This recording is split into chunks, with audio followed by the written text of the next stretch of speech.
If you're like me and you got diagnosed with ADHD in what you consider late in your adult life, life can be kind of brutal, especially as you're trying to just figure out how to manage this whole new world pretty much.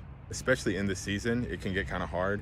There are things that we can do, and there are things that we can do to be better for ourselves and better as ourselves. I didn't come up with these things, but I know them to be true.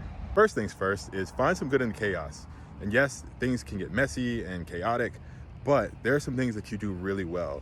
They might even be small things. Hone in on those things, embrace them, and start celebrating those small wins because they are in fact wins. And the next thing is to stop the negative self-talk. Yes, you make mistakes. Yes, you do stuff and it doesn't even make sense sometimes, but you have to speak life into you and know that you are not your mistakes. You're actually the things that you overcome. The next thing is to get away from a-holes.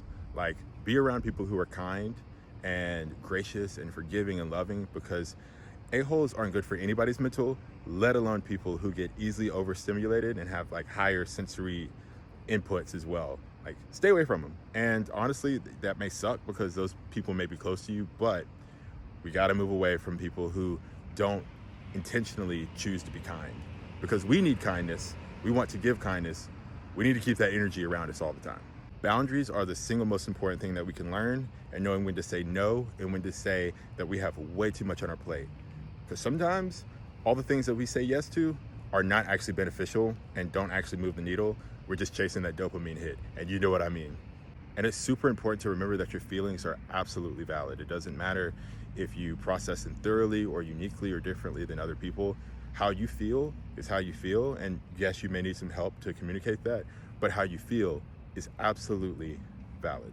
Another good reminder is that you don't have to maximize every single day. So even when you're feeling productive, sometimes it's good to not try to overload what you have to do, because if there's one thing we're really bad at, it's executing and finishing things.